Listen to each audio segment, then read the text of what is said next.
start chapter 4, which is trig functions. And we're going to start off by looking at the unit circle, which will help us to be able to determine sine and cosine values real quick. But before we jump into the unit circle, we need to review the trig functions just to make sure we remember what those are. Okay, so we're going to start off by saying, if you remember SOHCAHTOA from your geometry class, it helps us remember that sine is opposite over hypotenuse, because the SOH, and the C is the A and H, which is adjacent over hypotenuse, and takes care of that one. And then tangent is opposite. Pen's not working very good. Opposite over adjacent. There we go. So those are the three main ones that you've looked at. You probably haven't really looked at much of the other three. These are the cosecant, secant, and cotangent. What these are the reciprocals, and the ones that are straight across from. So sine and cosecant are reciprocals. So if sine is opposite over hypotenuse, cosecant is hypotenuse over opposite. And the secant is reciprocal to cosine, so that would be hypotenuse. That was a P there. Hypotenuse, come on pen, over adjacent. And then the cotangent is a reciprocal to tangent, so that is adjacent over opposite. Okay, so those are your 6 functions, trig functions, that you'll look at throughout these next couple of chapters. These 3 you've already looked at many times before. You should have in geometry, but now we're going to also stick in these guys over here. So let's go to the next page here, and let's review some special right triangles. Okay, if you remember, there's 2 special right triangles that you learned about in geometry. You have your 30, 60, 90. We're going to start off with that one. Your 30, 60, 90 triangle, the 30 is the smallest side, obviously, or the smallest angle. 60 is the middle angle, and 90 is your biggest angle. So the way I always have done this, I've always labeled my sides, x, 2x, and x root 3. That's the way those guys are related to each other. Okay, let me erase that and put that a little bit better in there. Let me get a smaller pen, x root 3, there we go. Okay, so that is what that is. But now, in order to make that the easiest values to figure out what these values are, let's just plug in a value for x. The easiest one would be, of course, let's plug in the number 1. So this side would be 1. 1 times 2 is 2. And 1 times root 3 is just root 3. So those are the 3 values we're going to use when we're figuring out these trig functions. So let's do, and we have these right here. Let's do, all these are for the 30-degree angle. Okay, let's do all this for the 30-degree angle. Sine of 30 would be opposite over hypotenuse, which is 1 over 2. Cosine is adjacent over hypotenuse, which would be root 3 over 2. And tangent is opposite over adjacent, which is 1 over root 3. Now we cannot have a square root in the denominator, can we? So we have to rationalize the denominator. Hopefully you remember how to do that. We multiply by root 3 over root 3, because the root 3's would just go to 3 in the denominator, and the numerator go to root 3. So that goes to root 3 over 3. Okay, so if we do that same thing for the cosecants, okay, remember cosecant and sine are just reciprocals of each other.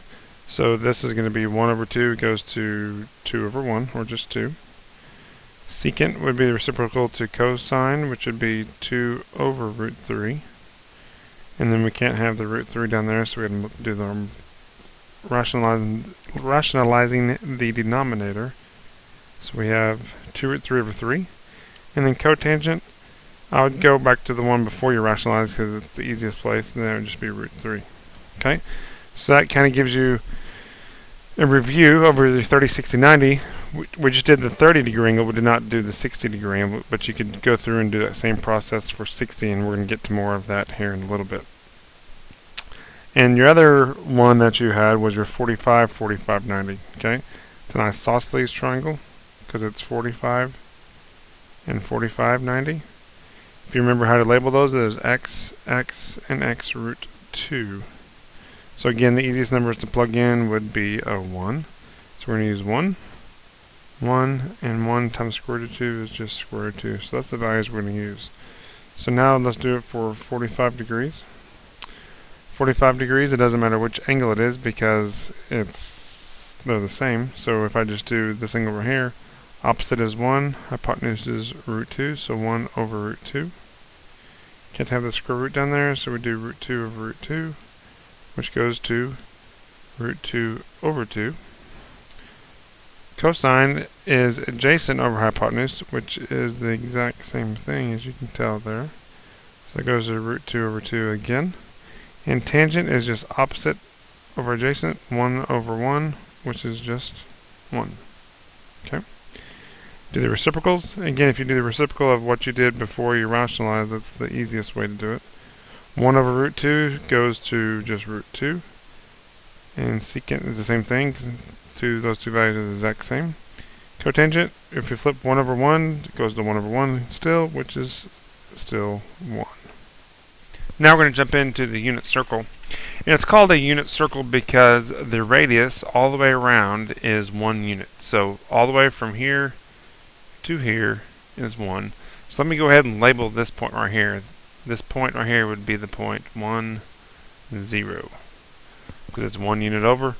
If we go up here, that's straight up, and that of course is going to be the point 0, 1. If we go all the way over back here, that'd be -1, 0, and all the way down would be 0, -1. And if you remember from, we haven't done this yet, but you're going to do it in 4.1, we're going to look at, everything starts right here on the positive x-axis. So this is our starting point. So this is our 0 degrees. Okay? We're always going to start there and work our way around counterclockwise around the circle. Okay? Everybody knows that a full circle would give you 360 degrees. Okay? We're going to go in and fill in these pieces right now just for the angles and the degrees. Okay? So 0 degrees, 360 degrees all the way around. Halfway around would be 180. And you know, halfway to that is 90. Okay? And then down here, of course, it'd be 270. So think about our 3 special triangles that we've looked at, or our 2 special triangles with our 3 angles here. We have a 30, 60, 90, and a 45, 45, 90. So we're going to go 30 and 60 and put the 45 in between. Okay? And it's going to do that all the way around. So when you start filling all the way around, it's going to be 120 degrees. It'll be 135 degrees. And then, what's that next? 150. And then we'll have, the next one would be 210, 225, and 240. And then 300. Let's see, 315 and 330 degrees. Okay, that takes care of all the angle measures all the way around. And now what we're going to do is look at these other blanks that are inside here. Okay, there's 2 different ways of measuring angles. I'm going to go ahead and go to this next slide so you can see what this is. We have angle measures can be in degrees or in radians. Okay, 2 different types of measuring, but you get the same, the same angles. Okay. Like we just talked about, in degrees, a full circle is 360 degrees.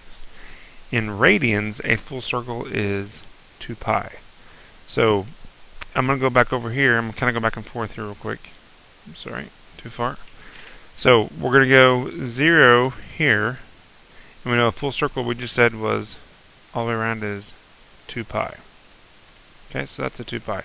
Now, how do you get all these different through here? There's some ways of doing that. Okay, when you want to convert from degrees to radians, what you do is you take your degree measure and multiply it by pi over 180. Okay, and we're going to talk about more of this in the notes for 4.1 and 4.2, but let's just go ahead and look at it real quick. And like I said, you'll do it more, get more practice with the next 2 sections here. But all you do is take the angle measure, multiply it by pi over 180, and when you do that, the zeros can cancel out, and what goes into 10 and 18 would be 5 and 9, right? So I go to 5/9 pi, 5 pi over 9. Okay? For 240 degrees, just do the same thing, multiply it by pi over 180. I'm going to cross out those zeros, they cancel out. So 6 goes in there, I think, 4 and 3 times. So 4/3 pi is 240 degrees. Okay? So what I'm actually going to do, I'm going to go back over here. We know 240 degrees is 4/3 pi. So I'm going to go, what did I just say? 240 is 4/3 pi. 240 is 4 pi over 3. Okay? So that is that angle now. Okay? Now, we can do that same process all the way around. Okay? But let me just quickly go back over here real quick before we do that. Let's say I wanted to go backwards. Okay? I have the degrees, or have the angle measure in radians, and I'll go backwards to figure out what the degree is. Okay? Well, you multiply by the reciprocal. Here we did by pi over 180, so now we're going to do by 180 over pi. So if you have 7 pi over 4ths times 180 over pi, those pi's would cancel out. 4 goes into 180 45 times, so 7 times 45, let me get my calculator so I don't mess up, 745 would be 315 degrees. Okay? And you do the exact same thing over here. Take 2/3, I want to change it to degrees. I'm going to multiply by 180 over pi. So again, the pi's cancel. 3 goes into 180 60 times, so 2 times 60 is 120 degrees. It always is important to make sure you put that degree symbol there. If it's not there, it's really a radian measure. Okay? So now let's go back over here and finish filling in all of our radian measurements. Okay? So we know all the way around is 2 pi. So half that would be just 1 pi. Half of that would be a half pi. And down here, that'd be 1.5 pi, or 3 pi over 2. Okay? Now 30 degrees, if you did your whole 30 times pi over 180, that goes in there 6 times, so that is pi over 6. Okay?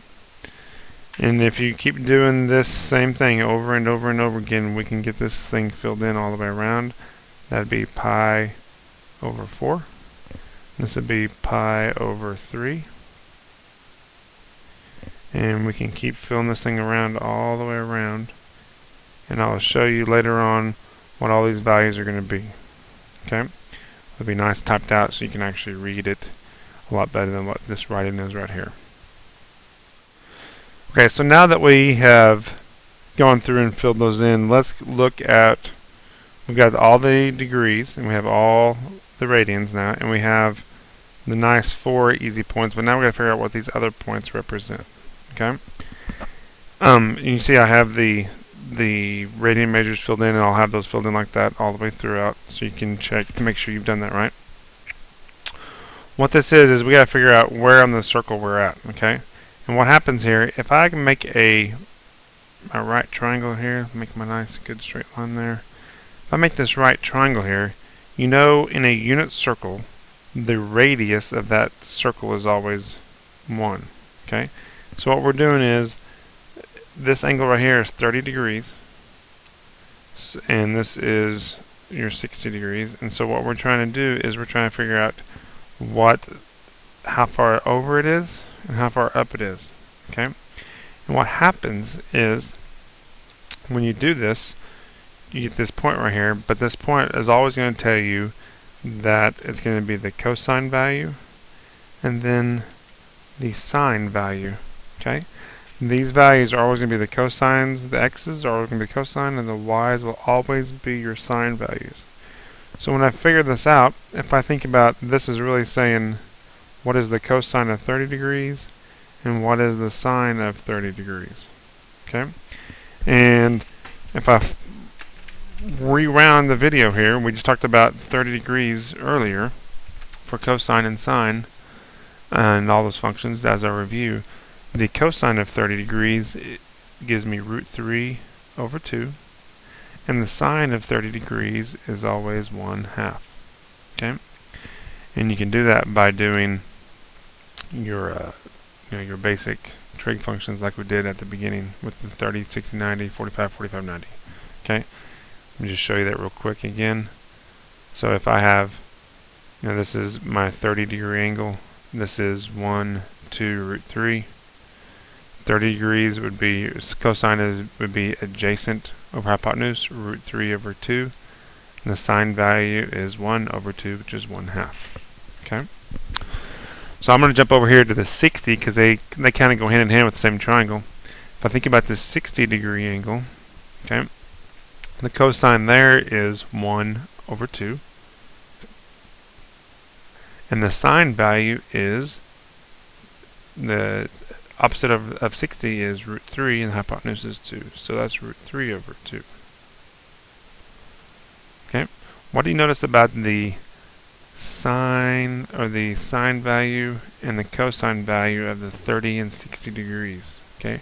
Those guys match up, don't they? And they also match up the other ones, the cosine and the sines. Okay. What is unique about 30 degrees and 60 degrees? If you remember from geometry, two angles that add up to 90 degrees are called complementary.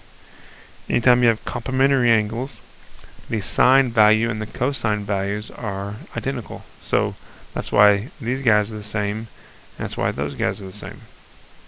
Okay? Just a little something that if you remember that, it can save you some time later on. So let's look at the 45 degrees. Let's get it real quick again. Okay? 45, we said 1 root 2.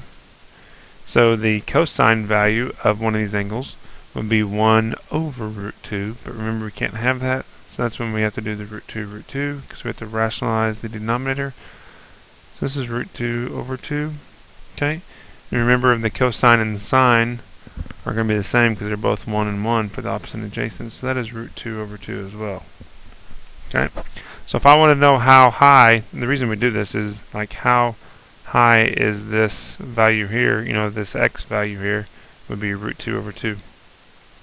And that's how far over it would go, and that's how high up it would go is root 2 over 2. If I want to see how high and how far over for the 60 degrees, it would be over 1/2 and up root 3 over 2. We already did the easy ones, the 1, 0, and 0, 1. Okay? Those are for your 90 degrees. So I could tell by looking at this chart right here, or looking at this unit circle, that the cosine of 90 is going to be 0, and the sine of 90 is going to be 1. The cosine of 0 is 1, and the sine of 0 is 0. So this kind of helps you know all these special angles really quick. Okay, now that we've done all of quadrant 1, okay, now we're going to move over to quadrant number 2, and we're going to see that there is some great, wonderful patterns that happen. Okay, so we don't have to memorize all of the circle, which would be just crazy. We're going to kind of only memorize the first part, and it's going to repeat over and over and over again for us. Okay, this angle right here is 30 degrees, right? Okay, if I look at how much this angle right here is as well, so we're going to make these triangles here, and make this triangle here. Those angles are the exact same, aren't they? Aren't they both 30 degrees and 30 degrees? So if they're exactly the same, don't you think these x and y values are going to be exactly the same as well? But the only thing is happening is this triangle is kind of going in the backwards direction instead of going in the forwards direction like over here. Okay? So if I went over root 3 over 2, don't you think I'm going to go over root 3 over 2 again? Yes, we do. Okay? But the only difference is instead of going forwards on our x-axis, we're now going backwards, so that is going to be a negative value. If we went up 1/2 over here, we're going to still go up 1/2 over here. Okay, both going up, so that both are, this is a positive value. So it's kind of makes it a whole lot easier on us when we're figuring out the sine of 150, which is really what this angle is, 150. the sine of 150 and the sine of 30 is exactly the same number. Okay? And it works that way for the 45 and the 60 as well. Okay? If I look at this angle right here, let me change colors so we can follow it a little bit easier. If I look at this angle right here and this angle right here, again, those are both 45 degrees, so they're exactly the same again.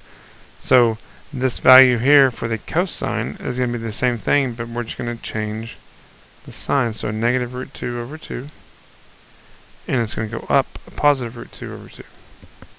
Okay? And then the third one, change to purple here. This angle here and this angle here is exactly the same.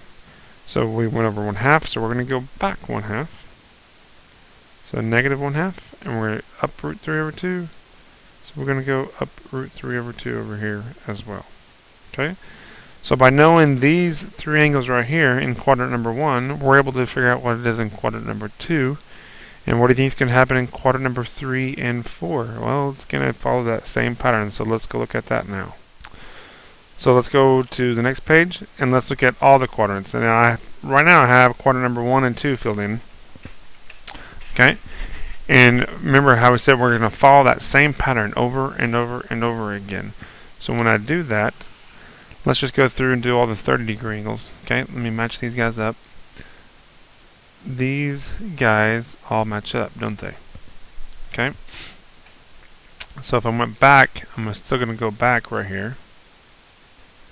The negative root 3 over 2. And if I'm going to go forward, I'm going to go over root 3 over 2. Okay? I go down 1/2 this time, so that's a negative 1/2. And I go down 1/2 to get to this point as well, so that's a negative 1/2. Just think about your x and y values. All the x and y values are positive here. The x's are negative, all of them are negative, and all the y's are positive.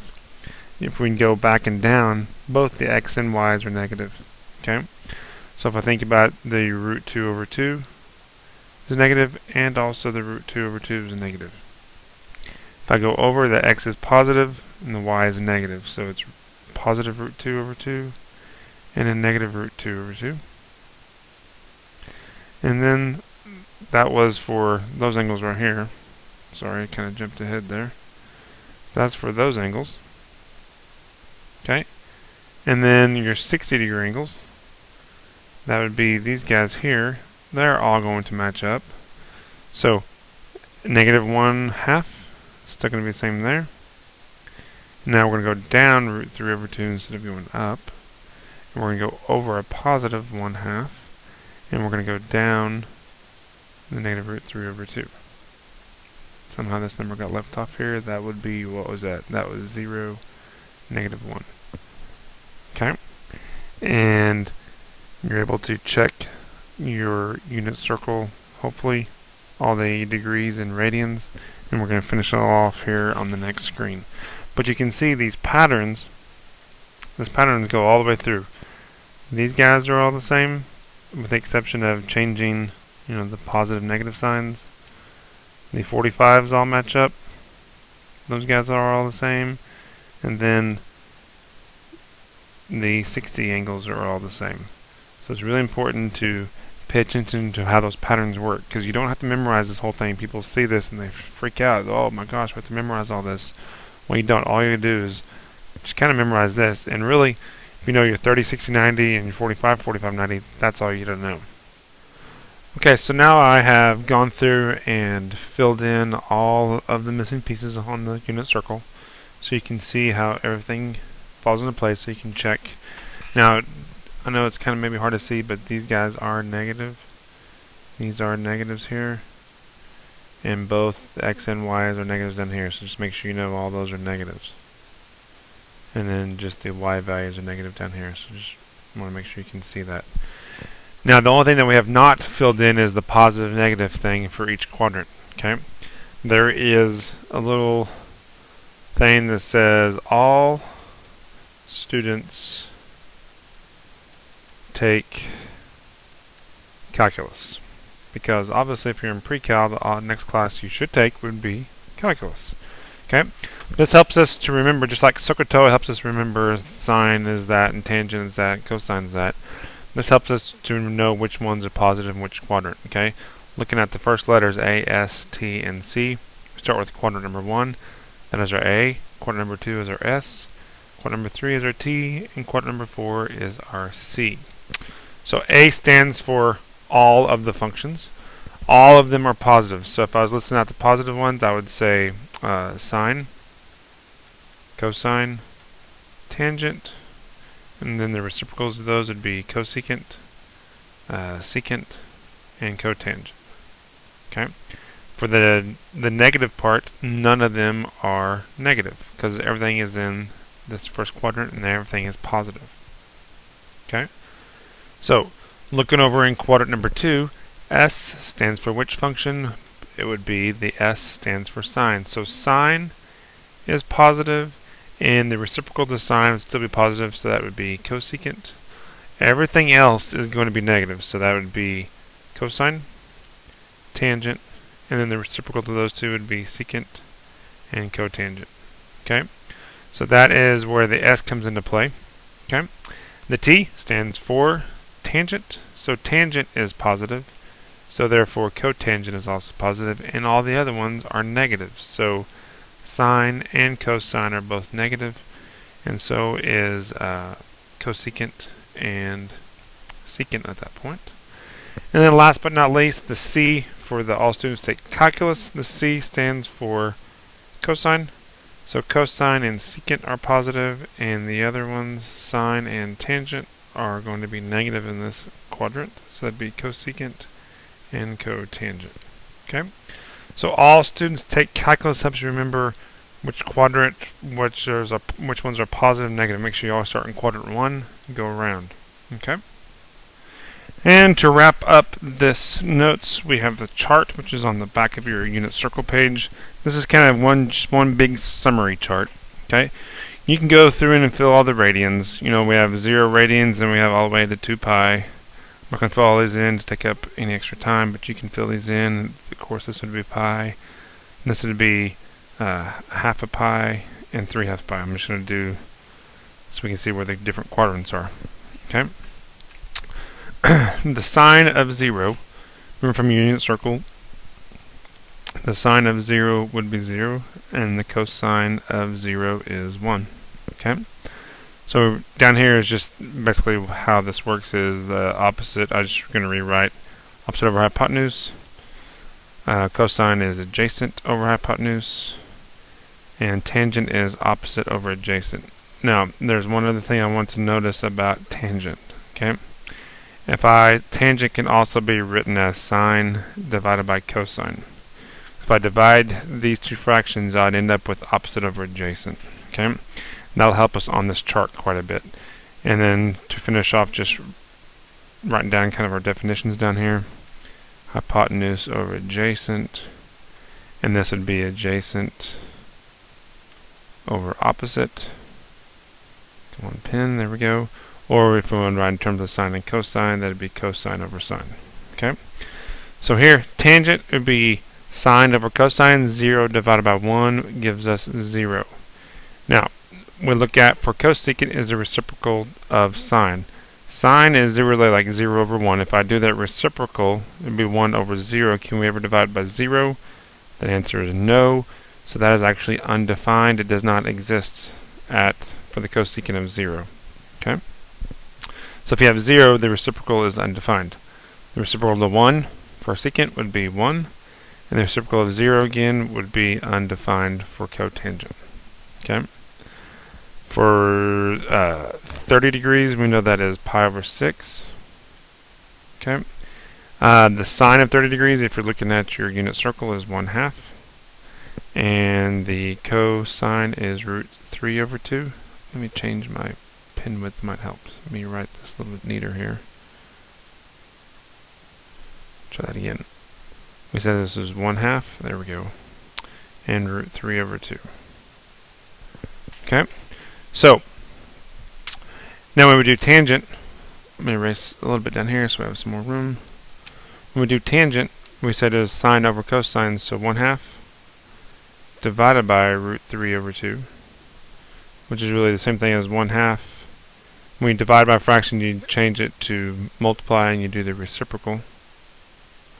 So those 2's cancel out, so you're left with 1 over root 3. But remember, we can't have the square root in the denominator, so you do the root 3, and come up with root 3 over 3. All that for that answer right there. Okay, and if we do the cosecant of 1/2, or the cosecant, which is the reciprocal of 1/2, flip 1/2 over, you get 2 over 1. If you flip 2 root 3 over, or I'm sorry, if you flip root 3 over 2, that goes to 2 over square root of 3. And of course we got to do the root 3 thing, which hopefully you're catching on how to do that pretty quickly. Would be 2 root 3 over 3. Okay, and then cotangent, reciprocal of what we started with here, which was, what was this, 1 over root 3, so that would just be root 3. Okay, and you can go through and fill these guys in, but what I wanted to point out to you is this here. These angles, let's see if I can draw a decent line here. Nope, sure can't. Try that again with my... Okay, these are the different quadrants, right? Okay, sorry my lines aren't straight, trying to save time here. Okay, but this is quadrant number 1 right here. So in quadrant number 1, remember, everything is positive. In quadrant number 2, back from our all students, remember only sine is positive. So sine is positive, but cosine and tangent are both going to be negative. So I'm just going to go through here and fill in all these negatives right now. And if cosine and tangent are negative, so are secant and cotangent. So all those are negatives, okay? And then from here to here gives us quadrant number 3. Remember, all students take. Only tangent is positive, so I'm going to go through and put negatives in for sine and cosine, and which in turn is be cosecant and secant as well. And if you remember how these values just repeat, okay, it's going to be that same pattern. Once I know this 30 degrees, remember the 30 is the same as the 150, so everything over here is going to be the exact same as I just wrote down right there. Root 3 over 3, 2 root 3 over 3, and root 3. Okay, and remember that is the same as the 210, so I'm going to go through it right here also. Negative root 3 over 3, 2 root 3 over 3, and root 3. And then 210 would be the same as 330 all the way over here. This quadrant, remember, all students take calculus. Draw this last quadrant in here like we've been doing. Separate the dividing marks here. Calculus, the only thing that's positive is cosine, so sine and tangent are all negatives. So therefore, cosecant and cotangent is all negative. So then I just put in my values that I've had from the other ones. Root 3 over 2, root 3 over 3, 2 root 3 over 3, and root 3. Okay, a bunch of numbers to fill in here, but you can see how we can find those patterns really quick and easy. Now, I'm going to jump over to 90 degrees real quick so I can show you one thing before I wrap this thing up. Okay, when we do 90 degrees, the sine of 90 degrees is 1, the cosine is 0. Tangent, now if we do 1 divided by 0, 1 divided by 0 is going to be undefined, right? Because we never can divide by 0. Reciprocal to 1, of course, is 1. Reciprocal to 0, remember, if we flip 1 over 0, or if we flip 0 over 1, if we flip 0 over 1, that goes to undefined. So that'd be, flip that goes to 1 over 0. Okay. Now what I wanted to point out here is the reciprocal of undefined. If I was to go backwards, if I was to take that 1 over 0, reflect that, or flip that over, that'd be 0 over 1, which now, of course, is 0. So it's important to know that the reciprocal to 0 is undefined, and the reciprocal to undefined is 0. Okay? And by knowing this stuff, you should be able to easily go in and fill all this chart in, and we'll check it in class with an answer sheet that we have, instead of me taking all the time and doing that right now. Okay, and that wraps it up for the unit circle, and you're going to be able to easily start section 4.1 at this point.